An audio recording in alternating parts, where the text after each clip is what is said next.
O Santos empata com o São Paulo na Vila Belmiro, pelo Brasileirão, e não é um resultado positivo, ainda mais pensando que o Santos ganhou. Mas o foco principal de hoje no vídeo eu não quero falar muito sobre a partida, quero falar bastante sobre os protestos, que foram o foco principal nessa partida contra o São Paulo.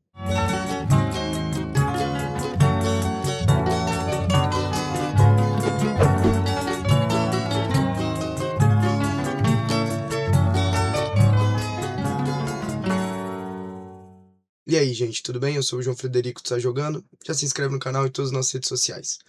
Bom, óbvio que a gente vai falar um pouquinho da partida também, mas os protestos foram o que mais chamou a atenção, pelo menos para quem foi no jogo. Eu tava lá na Vila Belmiro e o que mais me chamou a atenção foi no primeiro tempo inteiro a torcida jovem do Santos, que é a principal organizada, sentada.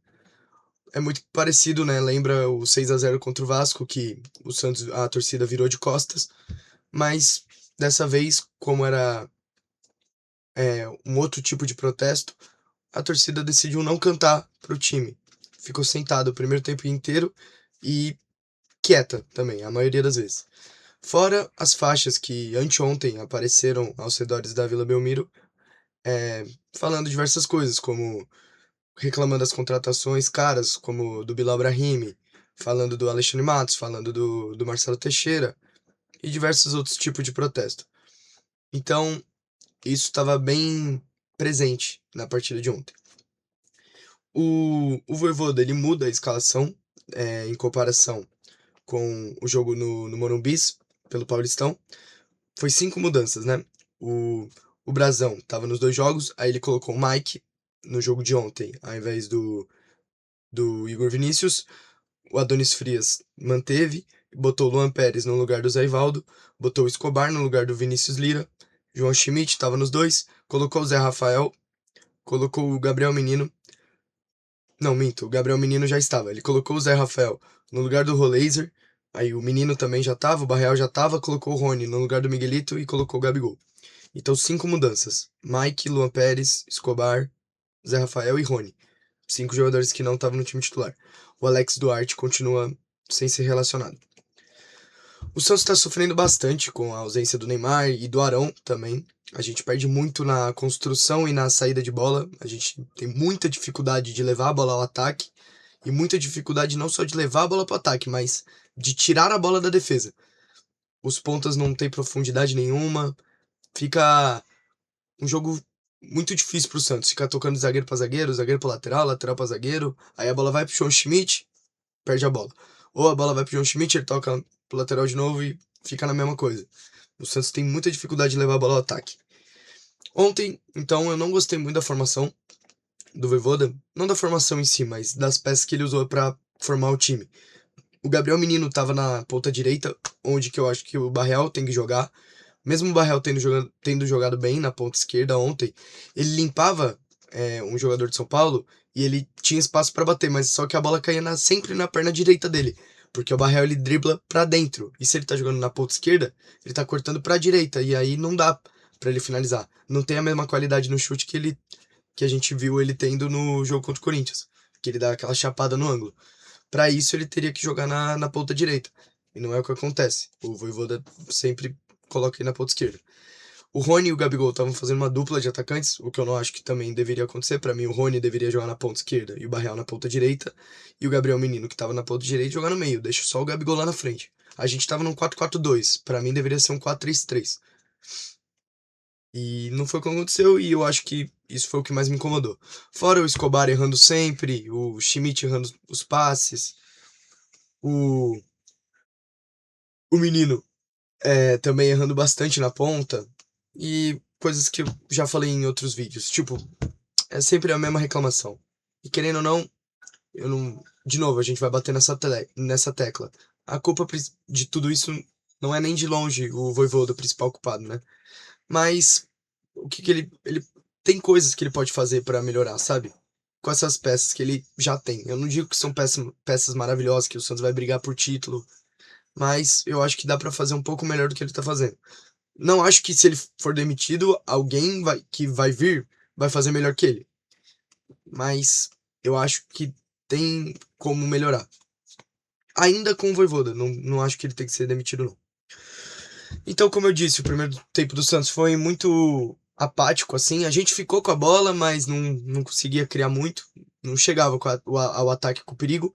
E o São Paulo também muito menos. Não assustou em nenhum momento o Santos. No finalzinho do primeiro tempo, a torcida já estressada, só a arquibancada mesmo cantando pro Santos, porque a torcida organizada tava quieta. Tava um clima meio chato, assim, meio. O Santos tava num clima. Os jogadores do Santos não estavam jogando em casa, parecia. E tava mais hostil pra eles do que pros jogadores de São Paulo. Mas no finalzinho, o Adonis Frias ele tenta um chute de fora da área, o Rafael espalma mal e o Zé Rafael consegue abrir o placar pro Santos. O que já dá um alívio muito grande. E aí que vem o interessante. No intervalo, a torcida jovem começa a cantar coisas pro Marcelo Teixeira, da diretoria, do Alexandre Matos e diversos outros cantos, né, sobre isso, com a pauta principal sendo essa, no intervalo, na saída dos jogadores, na volta dos jogadores. Só que aí, como o Santos estava ganhando, eu acho que é por isso, porque se tivesse perdendo, eu acho que eles não voltariam a cantar pro Santos. Mas na volta do intervalo, a torcida jovem volta ao normal e começa a apoiar o Santos também. Só que o problema é que o São Paulo começa a botar os titulares. Entra Luciano, entra Lucas, entra Marcos Antônio, e o Santos não resiste 5 minutos com o time titular de São Paulo. E depois de uma jogada boa do Lucas nas costas do Escobar, ele cruza na área, o Caleri cabeceia e o jogo fica empatado no comecinho do segundo tempo. E a partir daí, o Santos é visível o cansaço dos jogadores do Santos, a falta de preparo físico e como os jogadores do São Paulo, agora com os titulares, estavam deitando, fazendo o que queriam. O Marcos Antônio dá outro ritmo pro jogo. E aí o Vojvoda demora muito pra substituir, já é uma história repetida também. Mas nesse fator eu não culpo ele, porque o banco não dá opções brilhantes. Mas mesmo assim, demora demais, o Santos vai murchando aos poucos, não vai produzindo. E aí no finalzinho da partida que ele troca, o Santos tenta um abafa final, mas raramente dá certo. E contra um time bom do São Paulo, não deu certo. E o Santos termina empatando a partida. Não foi uma partida boa do Santos, definitivamente não foi. Mas é que em comparação com a do Paulista, foi uma partida ok. Sabe, o Santos não conseguiu ficar com a bola, pelo menos trocar passes de vez em quando, porque na partida do Paulistão foi um amasso do São Paulo. Essa não foi isso, mas o Santos estava jogando em casa, e quando o São Paulo botou os jogadores titulares de verdade, o Santos não mostrou competitividade nenhuma. Então, resumindo, é isso, né? Eu acho que é muito importante esse protesto da torcida, fico feliz com isso, acho que tem que ser feito. Eu acho que o Alexandre Matos é um dos principais culpados, junto com o Marcelo Teixeira. Só que é aquilo, o Marcelo Teixeira é muito difícil de derrubar, né? É difícil você derrubar um presidente que é muito poderoso, é muito influente na cidade de Santos. Mas o Alexandre Matos, as contratações que ele faz é apenas com jogadores que ele já contratou quando ele trabalhava em outros clubes. Não é um bom executivo de futebol. Ele não parece que contrata pensando no que o Santos precisa, contrata pensando nas relações boas que ele tem com alguns jogadores. E não é esse tipo de cara que o Santos precisa. Então ele, pra mim, é um cara, um alvo bom pra, pra derrubar, porque o Marcelo Teixeira eu acho muito difícil de acontecer. Mas o Alexandre Matos eu acho possível, e o Vojvoda é mais possível ainda, mas eu não acho que a gente deva fazer isso. Não acho que os protestos têm que ser contra o Vojvoda. Ainda, né? Ele tá. Daqui a pouco a corda vai estourar pra ele, porque é mais fácil, né? É mais fácil você derrubar um técnico do que um dirigente ou um presidente. Então, se o Vojvoda não mudar, ou pelo menos conseguir resultados, mesmo com a mesma filosofia de jogo, vai acabar sobrando pra ele. Não é o que eu quero, mas eu acho que é o que vai acontecer. E aí, depois disso, eu acho que a situação fica bem pior pro Santos sem o Vojvoda. Ruim com ele, pior sem ele, eu acho. E aí o Santos vai. Eu já acho que vai brigar pra não cair, mas sem ele, com certeza vai. E vai ser muito difícil de se manter mais um ano. Vamos ver se o Neymar volta e salva a gente de novo. Ou alguém salva. Valeu, gente. Até o próximo vídeo contra Noroeste, confronto direto no Paulistão. Valeu.